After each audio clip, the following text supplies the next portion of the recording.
You might be listening to this podcast in a circumstance or a situation where you've spent tens of thousands on content and it all got muted overnight and you don't have any control of that.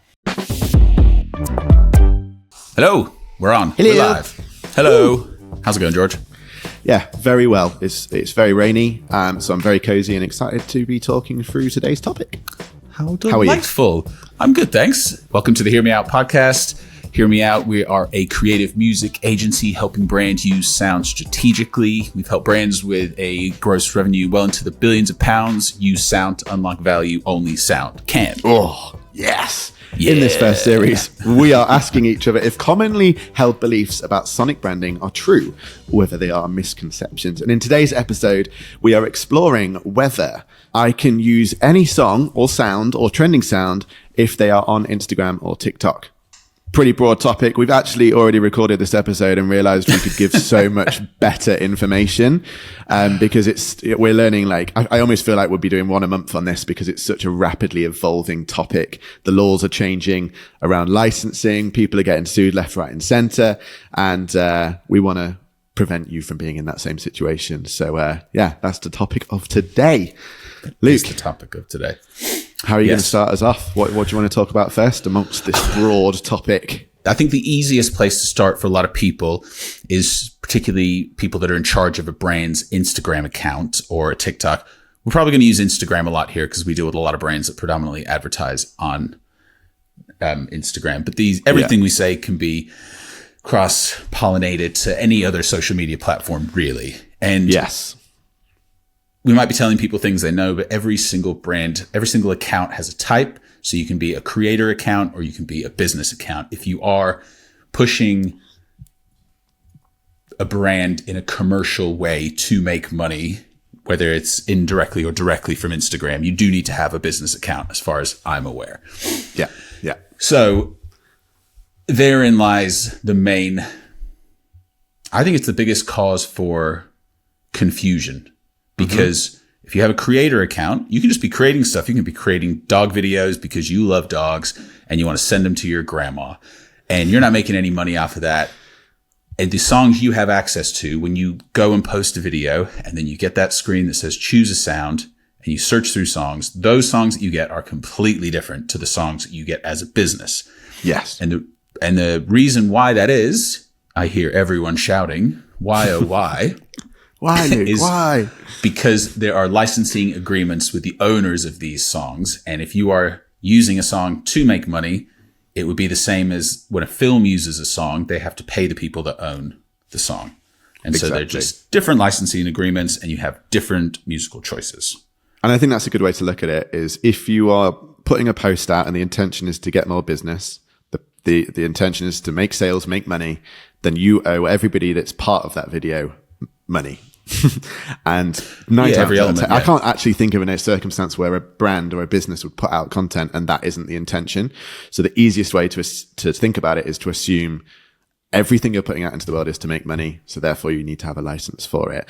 And as you mentioned, these platforms, Meta that own Instagram, Facebook and TikTok, they've made agreements with record labels. They've made agreements with these people that own the music. So anything that's available, that there has been an agreement in place. And Facebook have their own, or Meta has their own library of 14,000 songs that's accessible, which I actually didn't know until I was researching into this. I knew they had songs available, but only 14,000 of them. So if you think about how much content, really? Billions pieces of content are going out.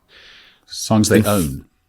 Something they give you access to as a business? Yeah, I think it's songs that they basically have an agreement that you have free license to be able to use. It's not much. It's not much when you think of the billions of pieces of content that go out. Well, when you think from every businesses. day, 80,000 songs get released on Spotify from commercial artists. It's bonkers, isn't it? Day.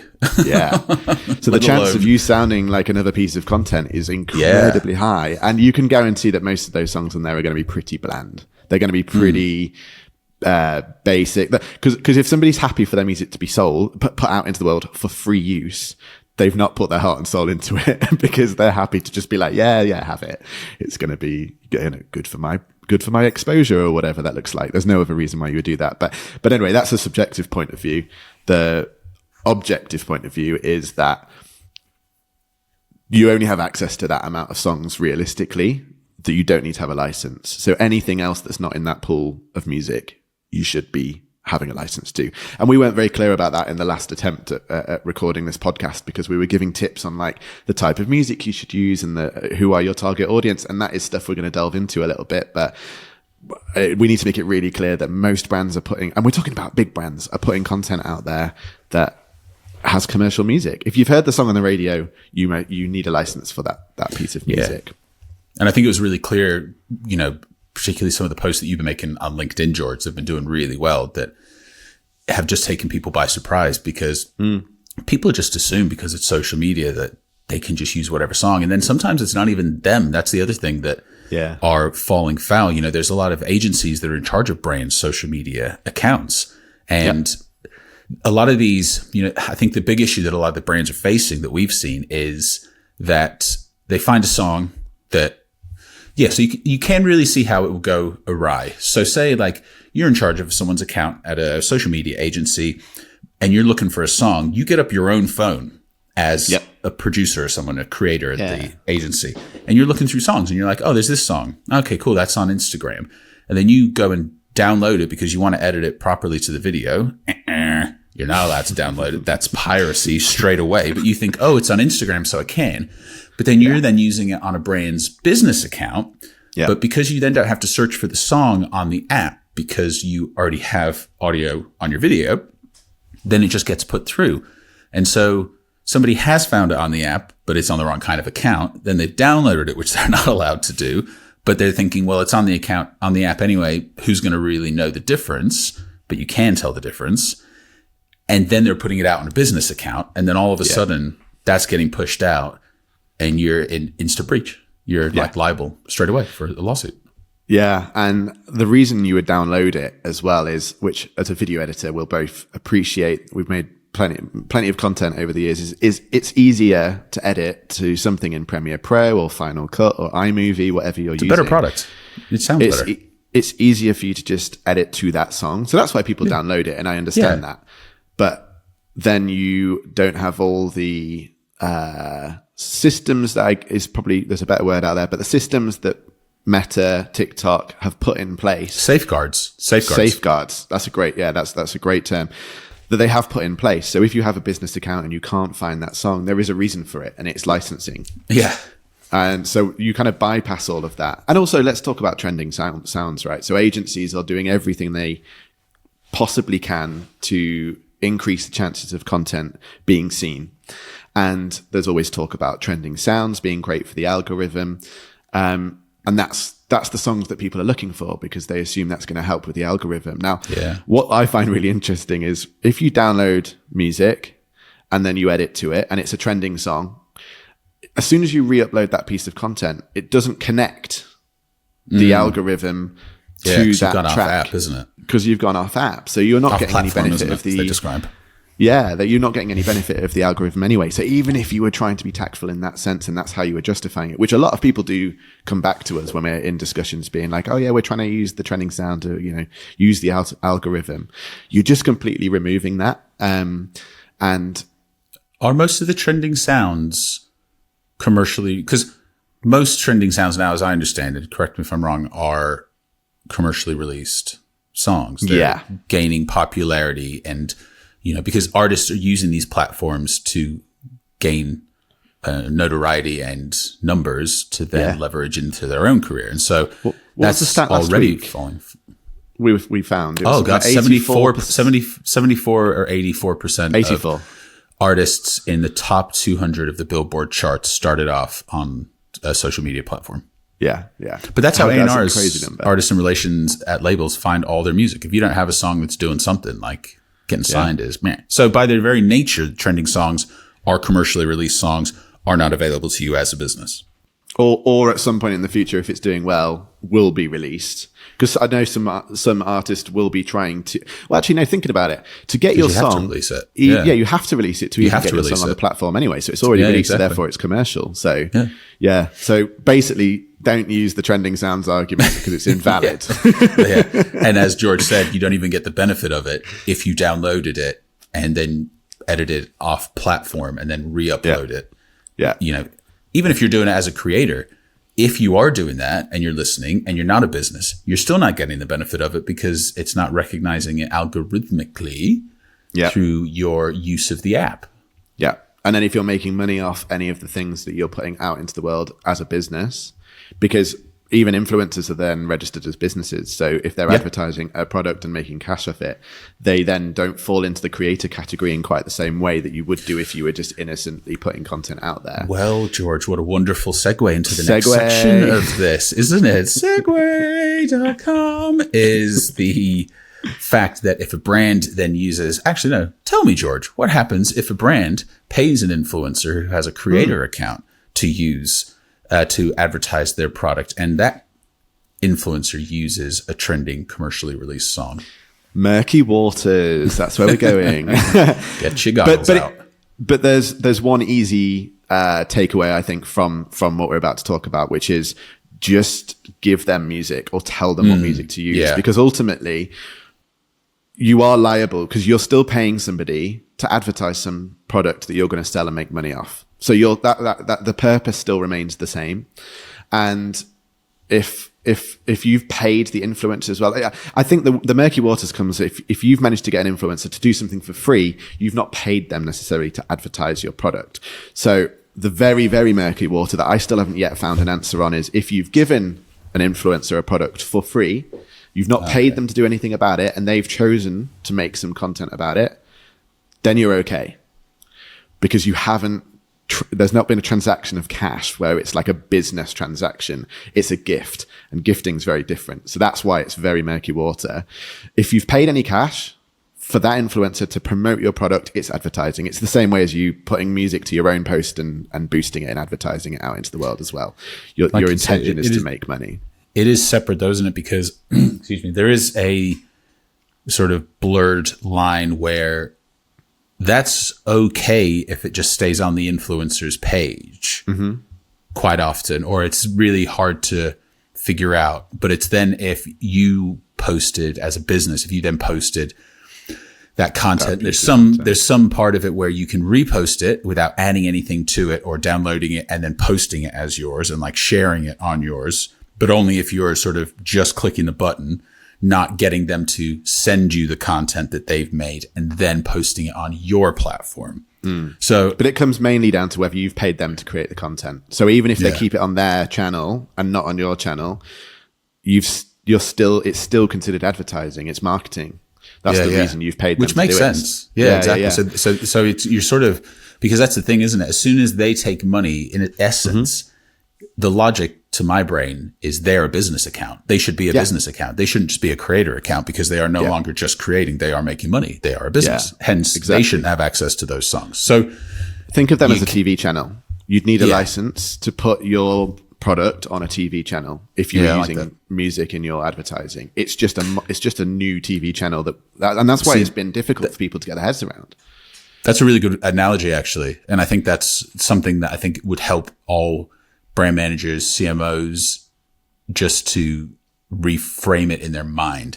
Instagram is a TV channel. YouTube is a TV channel. TikTok is a TV channel. That's all they are. You have great access to them, and you can decide when you put stuff on the TV channel, and you have your own little sub channel on it. But think of it as in terms of licensing and and I think most people are acquainted to that way of thinking when it comes to TV channels. I think most CMOs and branding managers. That's why I think it's a great analogy. Yeah. So if you're in that scenario, then I'm trying to think of another good takeaway here from that. I would be recommending people to get listening to this podcast. I'd recommend you to give an influencers music to use, whether that's your own bespoke music, whether that's you've bought a track, you've got the license, you're good. Tell the influencer to use this track. Also, the big benefit of that is any influencers you've got, you might have 10 influencers making content for you. If you've got music in place, they're all going to be using the same track. That campaign is going to feel the same. Does that make sense? You might have a better way of putting that. We've got consistency. I think if you were to compare it to, let's say I'm selling this hat. It's a black and white hat. And I give it to a bunch of influencers for them to wear and advertise. But yet 3 of them decide that they're going to color in the white M into different colors that they've just chosen. Like that you've just changed my branding. I'm just paying you to push this product and you've just changed the product that I'm trying to sell. So it's like that removes the consistency with the messaging, and the way to make sure that that doesn't happen with your music, like you just said, is to give people a track. Hey, you can pick any part of this song and you can pick any length of this song, but this is the song that you're going to be using. Yeah, that's a really good point, because we always use the reference of a brand that we're hoping to work with very soon used a Kanye track for ages. And actually, I'm thinking now about I wonder how many brands paid influencers to create content, and they just chose like an artist that maybe wasn't favorable to the brand or to the audience, the demographic of the brand, and therefore ended up in kind of promoting to an audience or I guess giving an impression about their brand, because people are associating. Maybe, I mean, Kanye is just a really obvious one to point out, but let's use that as the example. Well, that's like Rob Thicke, Blurred Lines with Pharrell and stuff like that. You know, obviously all the backlash from that, the messaging on that song, you know, if an influencer was like, I like that song, that's cool, let's use that song. Then all of a sudden you're like, oh, great, sexual harassment lawsuit in terms of blah, blah, blah. And you've let the influencer, and you've let the influencer choose that. So you haven't had any say in that process. Interesting though that you say that, because, you know, say like when we're working through licenses with brands and stuff, there isn't necessarily, you then have to check your license. So even if you were to get a song, so say like the brands that we work with, if they've licensed a song to use for just social media, like would that cover them if they then did a campaign where they were handing it out to a bunch of different influencers to do it? Or it's like, that's actually a separate aspect to a license that needs to also be complex. Understood. Yeah, exactly. And if anyone's confused about any of this, then just reach out as well. We're always open to helping people discern, you know, where they can use songs that maybe you've already got a license for. You're not sure if you can push it out to people. And it's something we're learning very rapidly as well, as the landscape changes. And we're very fortunate enough. We've got a great lawyer that is top of his game in this kind of area. So, you know, we do have access because we want to learn, and we want to make sure that ultimately people aren't stepping into this unknown territory. And just to reference some of those posts, if you don't follow us on LinkedIn, follow us. Peloton was sued 300 and now I'm forgetting the numbers. 336 million or something. It was it was hundreds of millions. It's just nothing to them though as well. That's the funny thing about Peloton. They'd just be like, yeah, fine, whatever, take it. Well, they ended up spending settle for 50 or something. 49.3 million on legal alone. And they haven't disclosed, a lot of these companies will never disclose how much it actually cost them in terms of how much they settled for. But publicly, we know it's 49.3 million in legal fees alone. And it was 370 million they were sued collectively by Sony, Universal and Warner for using thousands of hit songs in their workout classes without proper licensing. How did they think they were going to get away with this? Mental, considering their entire model is online classes. They don't have physical locations, etc. Like they're just picking songs they like. Yeah, well, I think they just grew so quickly. They had to be culturally relevant, and I'm sure they grew probably so quickly because they were using really popular tracks, and everyone's like, "Oh my god, this is the best class I've ever done ever." So they kind of probably cornered themselves into this model that they ran with, and they were so busy growing the company and probably trying to keep up that nobody said, hang on a minute, do we actually have the license to use all these tracks? And I know it sounds like in retrospect, you're like, how is a company that size not thought about that? I get where you're coming at with that. But the interesting thing is that if you've ever done one of their classes, and I was unfortunate enough to do 2 of them by my own personal mistake in a gym at a hotel we were staying at, they're very, very considered. It's like have a modern country pump class with Angelina Audrey, Susanna, you know, from Tennessee as your instructor. And the playlist is curated. Somebody has gone through and even mixed between tracks, etc. So it's not just hey, let's find this playlist and put it on. Oh gosh, we're not supposed to use that. It's like really thought about. And so then the idea of giving them a free pass of, oh, well, it's just because they thought they could use it. It's like, no, it's like, it's a fucking huge business. It doesn't just like, I think they just thought they could get away with it. I do. I think that's the conclusion I would draw, is they were like, let's just do it as long as we get away with it as long as we can, because it's like, it's going to save us loads now until we grow the company big enough where the fee is going to be nominal. I'd love to know if they thought it was going to be in the area of $307 million though. But also just to add into your thing about the instructors, I wonder if and I'd love to hear from somebody about this if anybody does know, but their model was individual instructors, wasn't it? Like instructors would create their class, and I wonder if they were the ones responsible for creating the playlist as well. Hanging out to dry. It's not the instructors, like their knowledge. Yeah, it's the instructor's fault. Well, no, sorry, I wasn't reading it that so, but I get why that's funny. I was thinking more, if you are an instructor, you're not going to know about music licenses laws necessarily, because that's not your business. But Peloton should have been on the case about that, and I'm sure they held their hands up to that. But I also wonder if that was the matter, because I think that's relevant to anyone listening to this, is that if you're instructing somebody else to do a totally separate job to music licensing, it's very likely that they're going to make the mistake accidentally, but it's going to fall on you as a business owner, as a brand manager, etc.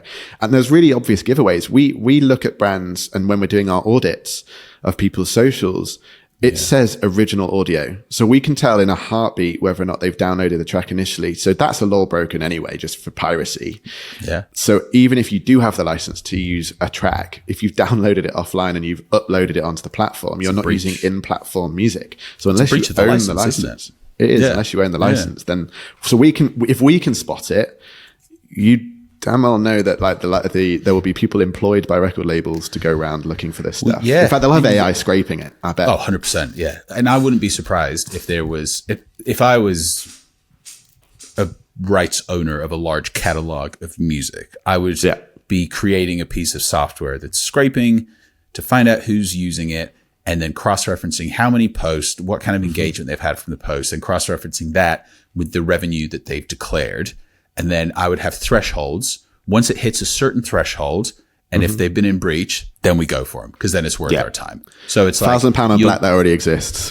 But if they haven't, maybe we should just leave Hear Me Out behind and just do music license scraping. Let's cut that out. Let's cut that out so nobody steals the idea.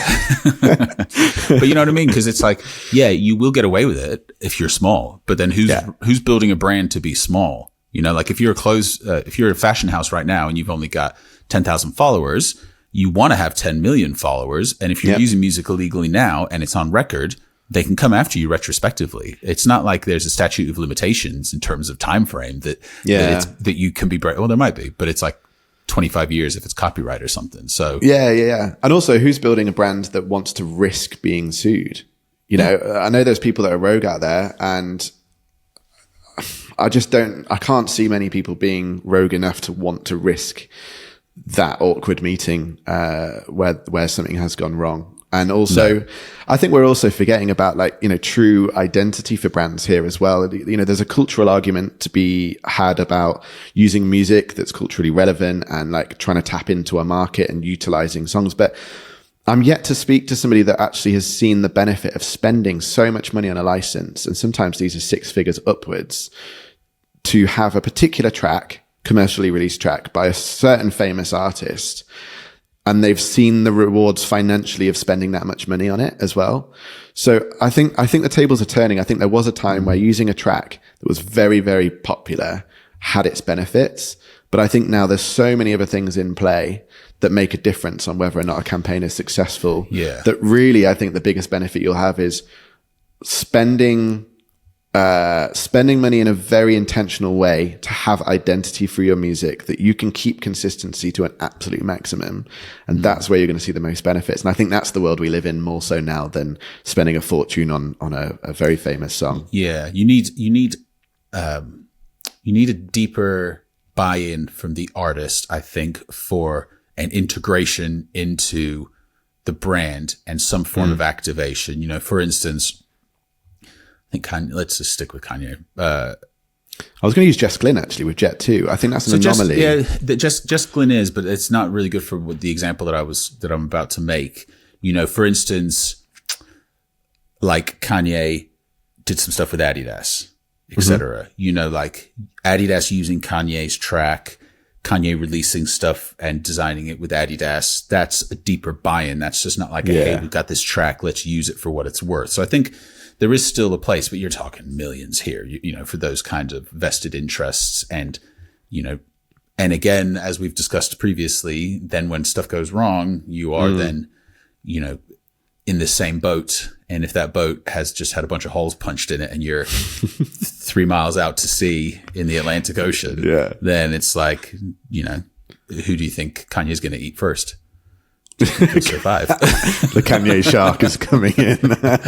Yeah, it could be like South Park with fish sticks. You know, he could be amphibious. You never know. I think there's a lot there. And I think the easy answer is, and we're not saying this in a biased way, we've just seen so many brands get taken down by this or just end up in murky water. The easiest thing is genuinely to have bespoke music made. The perks being you're speaking to a specific demographic. It's considered because of what your goals are. It's considered because of what the campaign's trying to achieve. So you've got all those benefits. Consistency is another one. Unique identity is, I mean, I'll keep rolling them off if you want. Shameless plug. Shameless plug. And this is why I'm saying I'm not being biased. If another not being company, biased, but use us. or use any company. I think that's the nice caveat. Use is like, us. But use us. Use any company as long as it starts with here and ends with me out. Oh dear, I hope everyone else is laughing to that too, because it is hard to not make a plug when you're trying to also help someone in an area that is your industry, right? Yeah, well, exactly. But I think we've created a good, but I think we've created a good argument as to why that shouldn't, as to why we're saying that and making that claim. Because it's loose. Exactly. So, George, yes, as the misconception goes for episode 3. Do you answer yes or no to the misconception of I can use any music as long as it's available on a social media app? No. Big no. Big no. Big no from George. And a big no from me, you'll be surprised to hear. That's it. That's all. Yeah, that's it. That's all. We want to avoid any legal issues for you. And if you're running into this problem, or it's, a bit of a headache, if you recognize the headache of content being muted, flagged, accounts being blocked, posts being removed. We didn't even get on that, did we? We haven't even touched on that. Into that for another one. But yeah, exactly. If you use it illegally, then your post will just go mute and all that effort you put in. Even if, I know you will have used it illegally. I was going to say, or, if Universal are in a massive hoo-ha at the minute with TikTok, and there's a chance any day, I think they already have done this a couple of times, but they've removed all of their music. So you might be listening to this podcast in a circumstance or a situation where you've spent tens of thousands on content and it all got muted overnight and you don't have any control of that. You also don't know, because that's the other thing. Like if you're just using songs willy-nilly, and ad hoc, shall we say, yeah. And then what are you going to, do you have somebody checking your content? Are you getting emails about the TikTok Universal, beef? Like, no, of course you're not. You're running a ice cream brand in, Yugoslavia. Obviously not, because Yugoslavia doesn't exist, but you get my drift. And you could just have a bunch of content that you don't even know is silent that's there, that you spent thousands on getting some traction with. And I was having a fun conversation this morning with our accountant, and that's not normally a fun conversation, but he used this term that I really liked, appetite for risk, and everyone has a different appetite for risk. Yeah. And I feel like this is a huge risk, everything we talked about today, to jump into this territory in any way, shape or form for all the above reasons. And we've just thrown a massive one in there at the curveball at the end that we haven't even touched in on. So that's a great way to end it and say, follow the podcast, give it a follow, make sure that you're able to see future episodes, tell your friends about it in the industry. Check us a LinkedIn Connect. Yeah, do. And if we can help with a conversation, let's hop on the phone. It's not going to cost you anything for us to hop on the phone and have a chat about it. So do take us up on that offer. Luke, is there anything else you want to add to the episode? Goodbye. Bye.